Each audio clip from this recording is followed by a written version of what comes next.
Caros amigos, como sempre, com a permissão divina, tenho mais esta oportunidade de aqui estar falando sobre a Sagrada Escritura. Hoje é um dia de grande comemoração, porque é o domingo chamado da ressurreição. O correto não seria ressurreição, e sim ressuscitação, porque Deus voltou à vida no mesmo corpo e ressuscitou, e não ressurreição, não é. Aqui em Mateus, Jesus explica que a ressurreição não é assim. E os saduceus, que não acreditavam na ressurreição que está escrito desde o Velho Testamento, indagaram a Jesus, aqui no capítulo 22 de Mateus, versículo 30. E Jesus diz: errais não sabendo as Escrituras nem o poder de Deus, porque depois da ressurreição, nem as mulheres terão maridos, nem os maridos mulheres, mas serão como os anjos do céu. Então, Jesus ressuscitou. Mas não importa a terminologia. O que importa é o dia de hoje, em que nós veneramos o renascimento de Jesus na mesma carne com que ele nasceu. Jesus, uma criatura maravilhosa, excelentíssima, que veio numa missão conquistadora, uma missão terrível, além de suportar a crueza e a falta de fé da humanidade de todos os tempos até hoje, ele se constrangeu com a possibilidade da crucificação. Ficou angustiado. Vejam bem aqui no Evangelho de João, capítulo 12, versículo 30. Então, diz Jesus Cristo: agora, presentemente, está turbada a minha alma, agoniada, constrangida. E que direi eu? Pai, livra-me desta hora. Mas, para padecer nesta hora, é que eu vim a ela.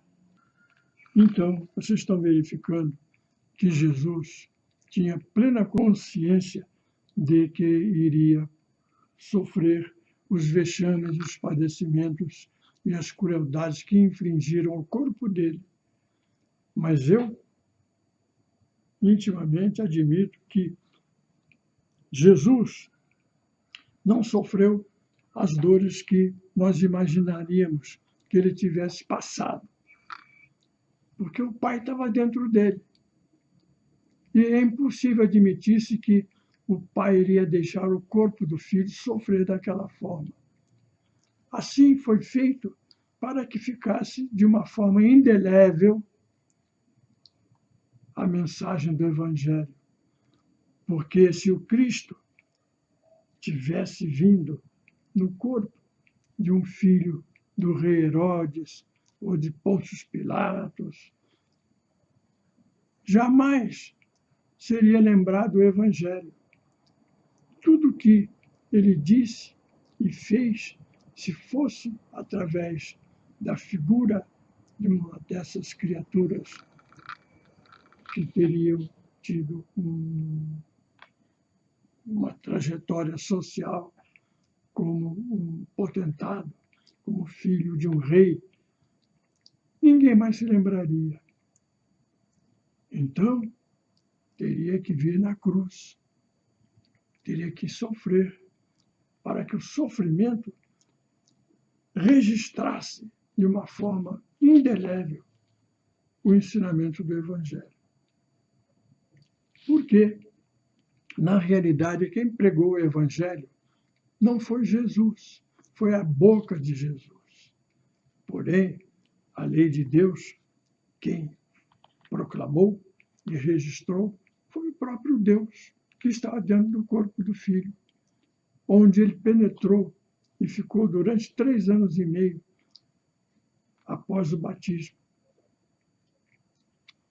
Veio sobre o Cristo o Espírito de Deus como um voo de pomba, não como a ave, mas imitando o voo da pomba, como pomba imitando o voo, e penetrou no corpo do Filho e ficou durante todo esse tempo pregando o Evangelho.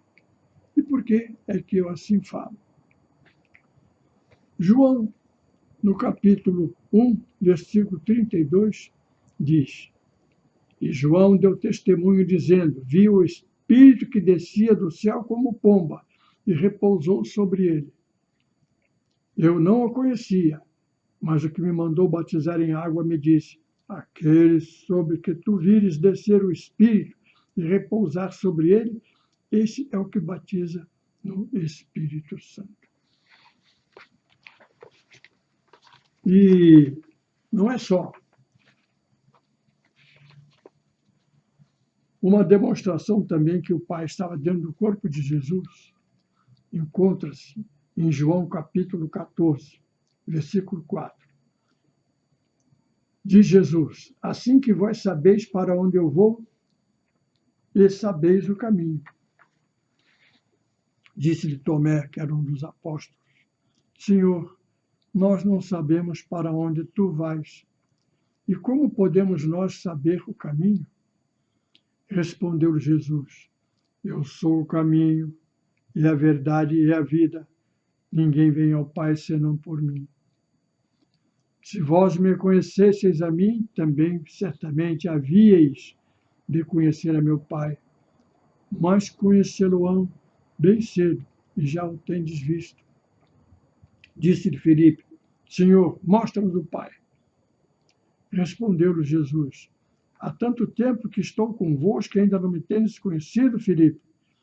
Quem me vê a mim, vê também o Pai. Como dizes tu logo, mostra-nos o Pai? Não credes que estou no Pai e que o Pai está em mim?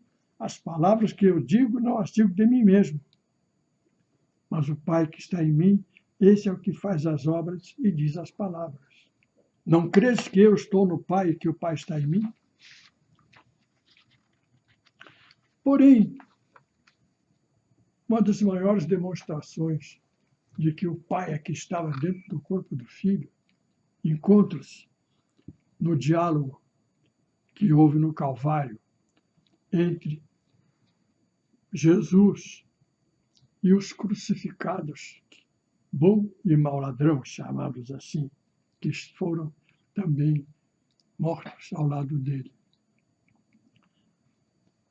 Então, diz aqui no Evangelho de Lucas, capítulo 23, e um daqueles ladrões que estavam dependurados blasfemava contra ele, dizendo: Se tu és o Cristo, salva-te a ti mesmo e a nós outros. Mas o outro, chamado bom ladrão, respondendo, repreendeu, dizendo: Nem ainda tu temes a Deus, estando no mesmo suplício? E nós outros o estamos, na verdade, justamente, porque recebemos o castigo que merece as nossas almas. Mas este nenhum mal fez. Eles haviam sido condenados porque matavam para roubar. Pelo direito romano, que naquele tempo era Roma que dominava a Palestina, e as leis eram aplicadas de acordo com o direito do Estado Maior. E os latrocidas eram condenados à cruz. Veja daí a grande injustiça, do ponto de vista jurídico ou legal, que foi cometido por Cristo, que ele teve uma morte que não era recomendada pela lei, só para os roubadores, latrocidas. E o bom ladrão dizia a Jesus: Senhor, lembra-te de mim quando entrares no teu reino. E Jesus lhe respondeu: Em verdade te digo que hoje serás comigo no paraíso. Tem uma retificação aqui. Em verdade, não foi Jesus que falou, foi o Pai que falou. hoje mesmo estarás comigo no paraíso. E como se prova isso? Pelo seguinte, com Santa Maria Madalena aqui, em João capítulo 20. No primeiro dia, porém, da semana, veio Madalena ao sepulcro de manhã, fazendo ainda escuro, e viu que a campa estava tirada do sepulcro. Correu, pois, e foi ter com Simão, Pedro e com outro discípulo, a quem Jesus amava, que era João, e disse: levaram o Senhor do sepulcro e não o sabemos onde o puseram. E os três saíram correndo, voltaram. Santa Maria Madalena foi com eles novamente ao sepulcro e viram que, de fato, a tampa do túmulo estava removida. E eles foram embora, mas Maria Madalena ficou, como diz aqui no versículo 11. Porém, Maria conservava-se em pé, da parte de fora, chorando junto ao sepulcro. E a tempo que ela chorava, abaixou-se e olhou para ver o sepulcro. E viu dois anjos vestidos de branco assentados no lugar onde fora posto o corpo de Jesus, um à cabeceira e outro aos pés, os quais lhe disseram: mulher, por que choras? Respondeu-lhe ela: porque levaram meu Senhor e não sei onde o puseram. Ditas estas palavras, olhou para trás e viu a Jesus em pé, sem saber contudo que era Jesus. Disse-lhe Jesus a Maria: mulher, por que choras? Ela, julgando que era o hortelão, disse-lhe: Senhor, se tu o tiraste, dizei-me onde o puseste, e eu o levarei. E disse-lhe Jesus: Maria. Ela, voltando-se, lhe disse: Rabone, que quer dizer mestre. Reconheceu Jesus. E disse-lhe Jesus: não me toques, porque ainda não subi a meu Pai. Então, se Jesus não tinha, no terceiro dia da ressuscitação, ido ao céu, ido ao paraíso, não foi ele quem fez aquela solene promessa ao bom ladrão: hoje mesmo estarás comigo no paraíso. Hoje mesmo, não amanhã, nem depois, nem daqui a 40 dias. Hoje. Então, foi Deus Pai, ainda no corpo do Cristo, antes da desencarnação, que falou claramente ao bom ladrão, enternecido pela meiguice que o bom ladrão teve. Senhor, lembra-te de mim quando entrares no teu reino. E o Pai disse: hoje mesmo estarás comigo no paraíso. Então, ficam essas palavras para que nós tenhamos a maior convicção, a maior certeza que todo o Evangelho foi falado pelo próprio Deus Pai, Criador do céu e da terra, o Deus eterno. É mais um motivo para nós nos agregarmos cada vez mais com a palavra de Deus, a fim de que nós possamos também um dia ir para o paraíso. E enquanto não formos, para vivermos aqui na terra, num paraíso dadivoso que Ele nos faz. A todos que cumprem as suas leis. Um grande abraço.